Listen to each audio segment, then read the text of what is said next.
Hello and welcome to the Agile Planet podcast. My name is Mandar Kulkarni and I'm the host of this podcast.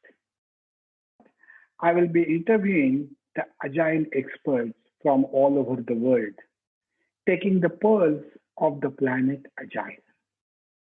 Hope you enjoy it. Thank you for joining.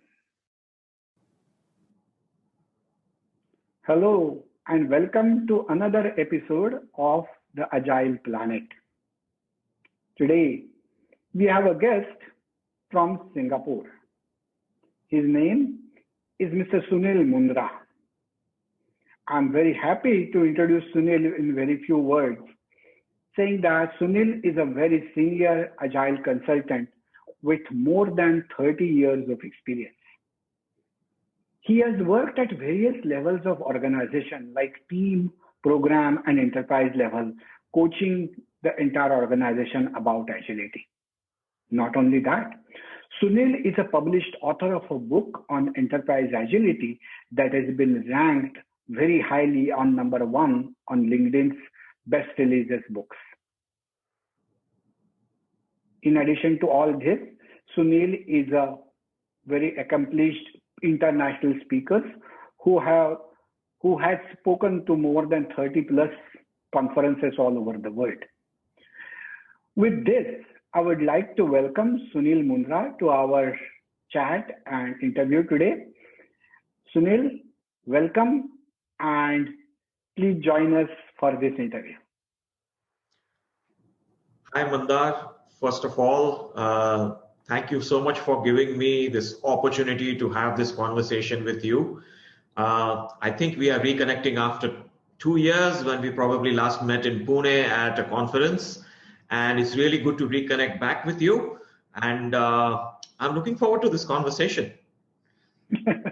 Thank you so much, Sunil. Yes, I still vividly remember our first meeting in Pune in 2018. And I'm so glad that with the reason of this podcast, we are connecting again. Thanks a lot for accepting my request.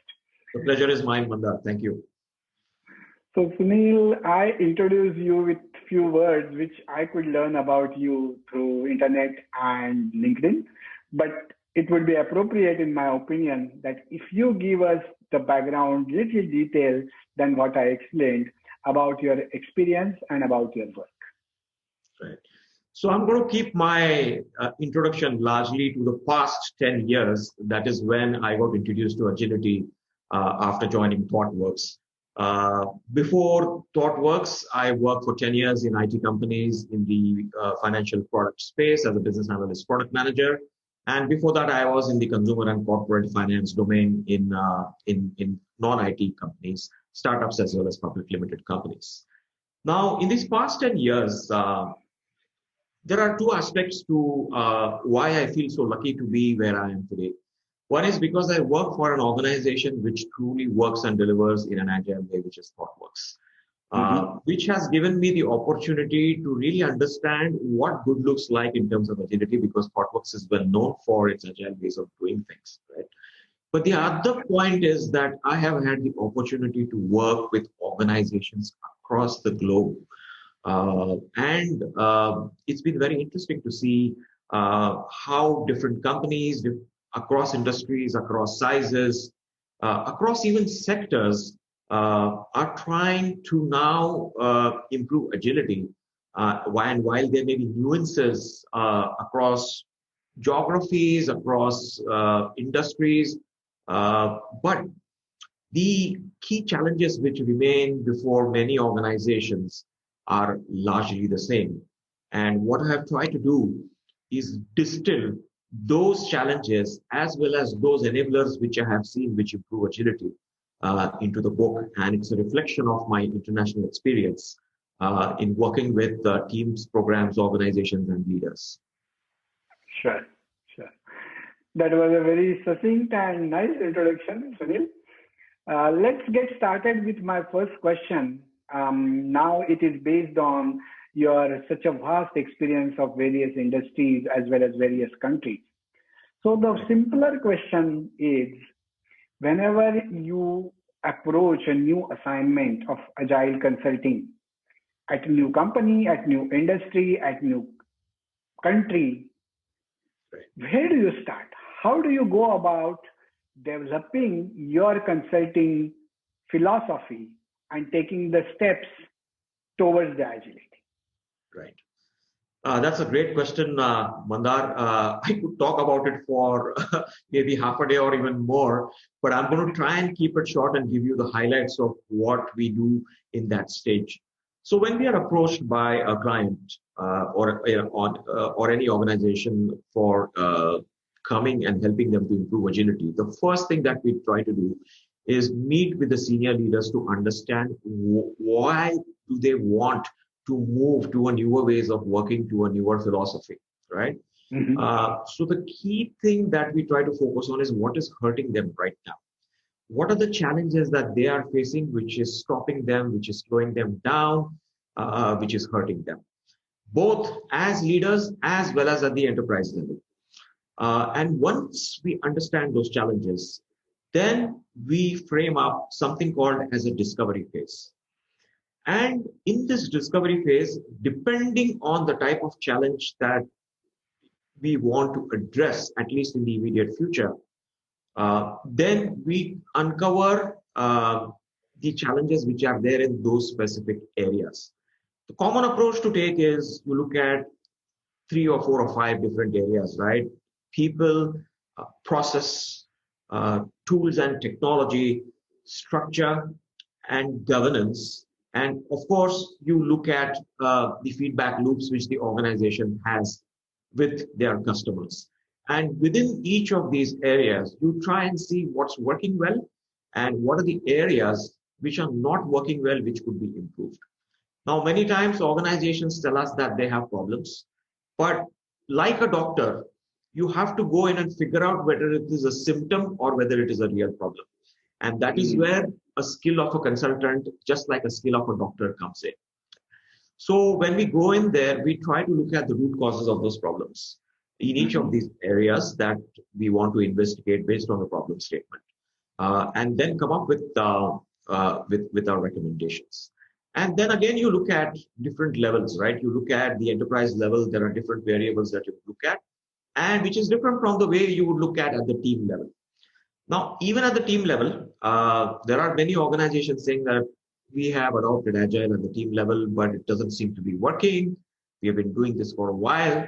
So can you do an assessment of where we are in terms of our maturity at the team level in terms of adopting Agile ways of working, Agile practices and processes, etc. So when we get into that, what we often use is called as an Agile maturity model. Now, an Agile maturity model is looking at different dimensions on which a team can have maturity. Some of the dimensions you can look at include, for example, requirements management. For example, their focus on quality, governance at the team level, communication and collaboration. And there could be many dimensions like that, which again, based on the problem statement, you want to pick and look at the maturity of the team on these different dimensions. Now, when you are looking at maturity, there could be multiple levels of maturity. And one of the models which I personally like is a model where the maturity level is 0 when it is neutral. Yeah, so if you have not started doing anything, it's a new team, you've never adopted Agile, you are at level 0. But there could be sometimes situations where things are so badly broken that when you try to improve something, they are not going to work or they are not going to stick. And that level could be a -1 level within the model. This is really a very important point, Sunil, I'm hearing from you, because whatever maturity models I have learned about, talked about, used, never ever I have thought about negative level as a starting point. Great point. Great.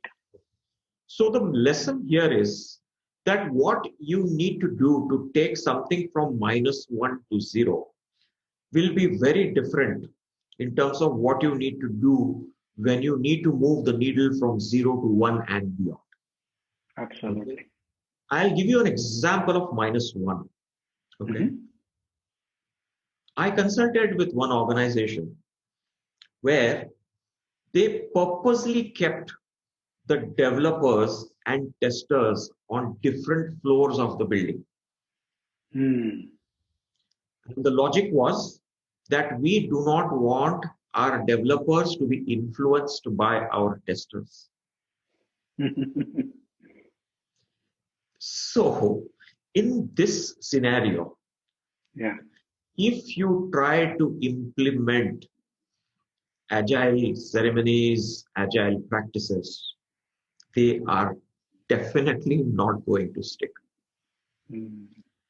So what you need to first do to fix that -1 or bring it to 0 is create a cross-functional team, have a shared objective, yeah, bring them together, right? And then create a spirit of a trusted team which is working towards a common goal. And when you have that, that is when you can start implementing your agile ceremonies and agile practices and processes, and they are more likely to work then. Hope that clarifies. Absolutely. Absolutely. Great. So this model that you talked about, and of course, this model must be pretty flexible. But the question is this a proprietary model that your company or you have developed, or how it has evolved? What's the genesis of this model? So there are many maturity models which are out there. If you Google up, you will see many of them. But to the best of my knowledge, and I may be biased because I work for ThoughtWorks, I believe that ThoughtWorks was, if not the originator of the model, one of the very few companies which adopted this many, many years ago. So, I think it's not rocket science really to come up with this model, Mandar. I think any experienced consultant would be able to look at different dimensions of maturity and bring about this model, right? So I find this useful. There are people who are critics of this model also, saying that you are trying to judge a team. So it's really not a judgment. It's really understanding where you are in terms of your current state, so that you can track the improvement on the maturity. Now, one of the things which leaders or other people when they see the maturity level is that they set targets. For example, if a team is at level 1, somebody might say that I want the team to get to level 3 within 6 months. Now, the point to understand here is you can't enforce maturity. It has to emerge. Very true. Very true.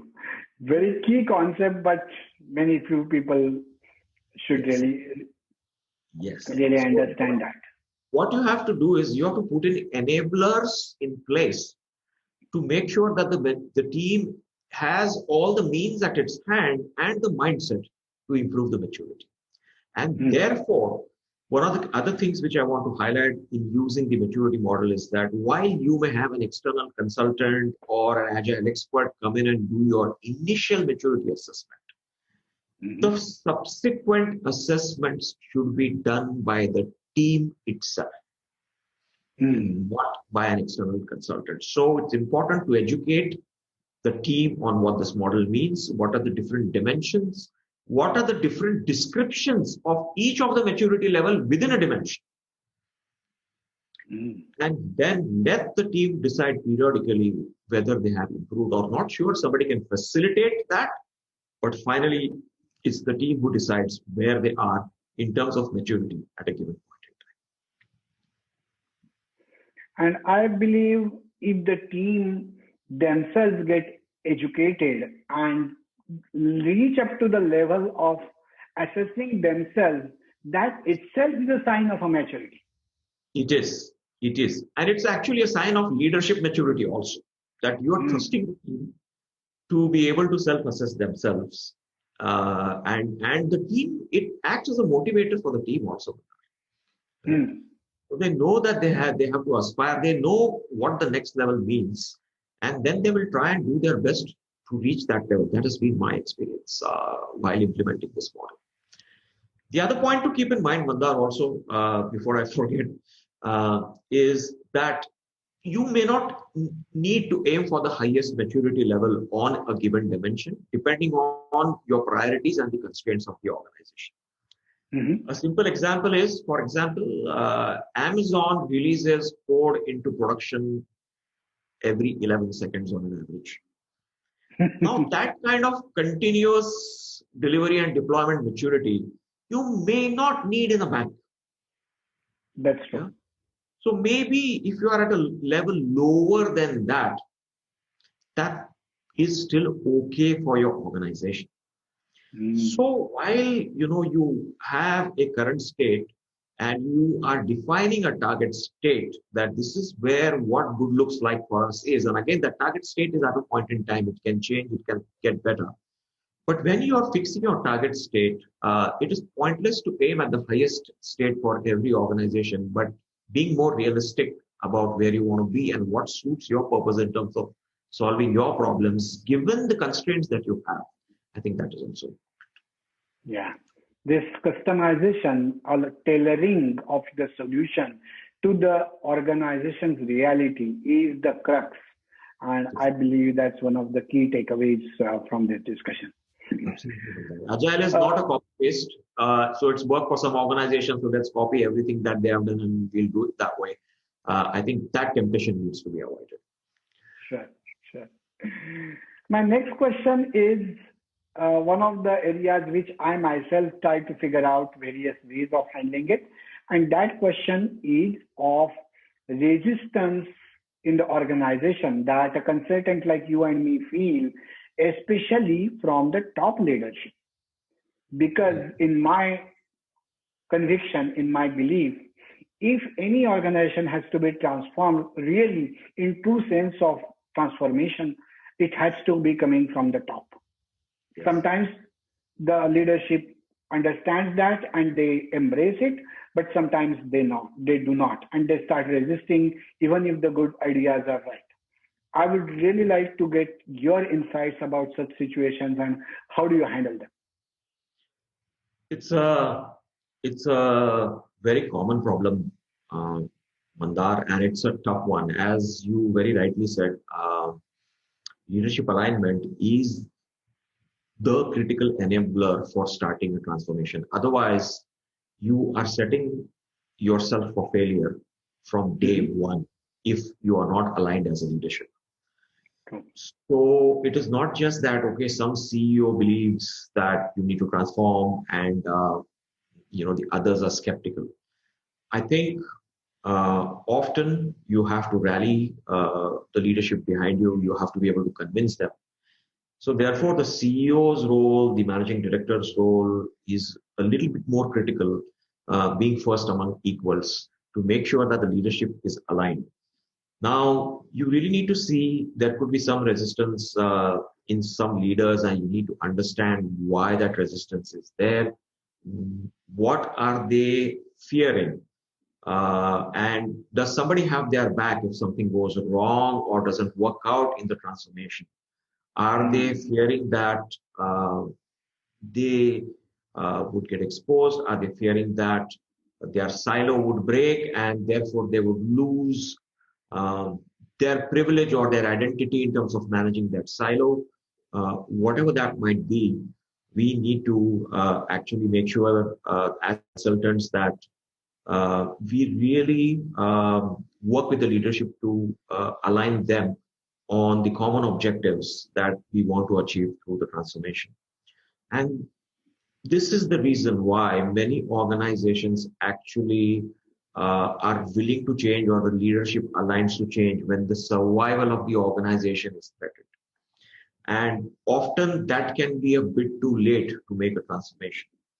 The other part is that your board of directors also must be aligned to making the transformation.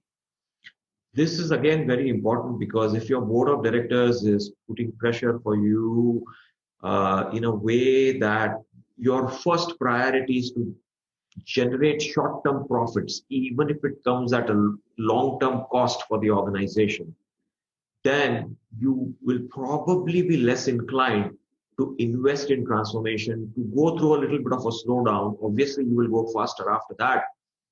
But to make that investment in transformation, I think the C-level needs the blessings of the board. And this is often an element which is missing, I think, in many organizations where the board is not educated enough and doesn't understand the importance enough of this, of investing in transformation. And again, this is why you might see that organizations which have shareholding owned by a single person, like Jeff Bezos in Amazon, right? You see a far greater push and more conviction about improving agility of the organization as compared to organizations which are completely professionally managed. The board is professional, the CEO is a professional person, not owning the company. I see as a pattern, and of course there could be exceptions, but I generally see a pattern that the resistance is a little bit more over there because you need that right level of backing to be able to do this. Great observation, Sunil. Really makes a lot of sense when we consider this. Just on the other side, right? I just want to call out maybe Microsoft is now an exception, but perhaps because maybe I'm just guessing that it is their board of directors who are probably now more inclined to improve agility in Microsoft. They were trying for many years. That's what I know based on the information that I have read, and I could be wrong. But now they are actually they're actually very serious about improving agility there. Yeah. I would like to move to the question related to frameworks. I have been working in the industry using SAFe as my core competency, being a SAFe consultant. But after you have worked with so many companies, industries, and countries, I would like to understand your take on which frameworks do you like or prefer and why? It's a very important question, Mandar, and I am not sure that I am in the best position to answer this question, but I will try. And the reason I say why I'm not in the best position to answer is I have no certifications in any frameworks. My only certificate is that I have been with ThoughtWorks for 10 years, and that's it. So I do not claim to have deep knowledge of any framework, but at the same time, my view is that every framework will have some positives and some limitations. And for me, all frameworks are like a set of tools. Yeah. Pick up what is the relevant part from that framework which applies to your context and adopt that part of it. I think I feel very uncomfortable. And Mandar, this is with complete respect to you. You are a SAFe consultant, and that is what you will propose. And I completely respect that. But the way that I would look at it is fine. Yeah, SAFe. Okay, what from SAFe is relevant for this context and what may not be so relevant? What can we adopt from any other framework which might make sense here? So I think keeping an open mind, even though you may be a framework specialist in a given framework, how can you adopt things from other frameworks also as needed and not take a purist approach about a specific framework is something which I'd like all of us to think about when we are implementing a framework. So again, this is going against the philosophy of one size fits all. And if we agree that that is something that just does not work, then insisting that you apply only one framework in its purest form to every organization or every situation that you work with, I think this needs a rethink and a relook in my view on that. And I say this with utmost humility. For me, when I go into an organization, I look at a problem and say, what is the best way to solve this problem? And then I will go and look for ways across frameworks, within ThoughtWorks in terms of our own experiences, and take whatever makes sense for that context and do it. Great.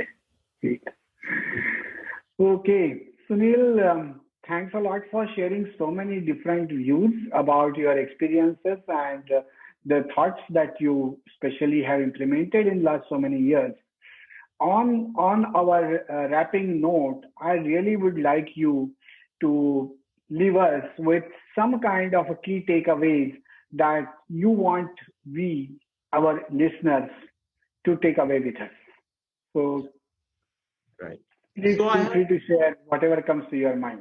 Sure. So I'll categorize the audience into two parts. One is probably leaders, and the second is agile coaches and consultants, right?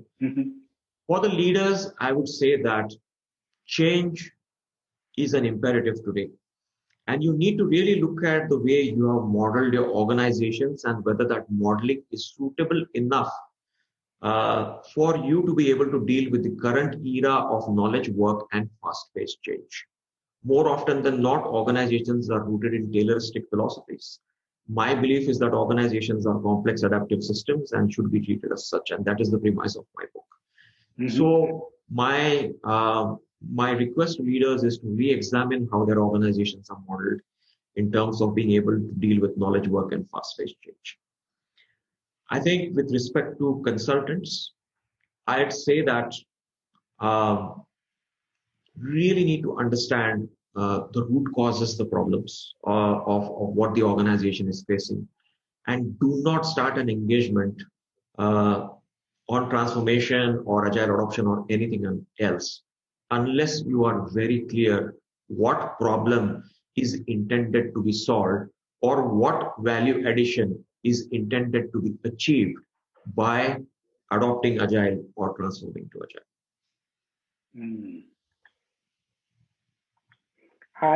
I really like the very, very crisp and succinct points that you mentioned for both both classes in the audience that you have described, the leaders, organization leaders, and the people who practice agile as agile consultants and coaches. With that, Sunil, I really want to thank you for spending your time with us and sharing your valuable insights. We wish you best of luck for your future assignments and future work. And hopefully we'll invite you to join us again after a few months or years and share your knowledge after a few years again. Thank you so much. Thank you, Mandar. I enjoyed our conversation and I look forward to getting the next opportunity to have this conversation with you. Thank you very much. Absolutely.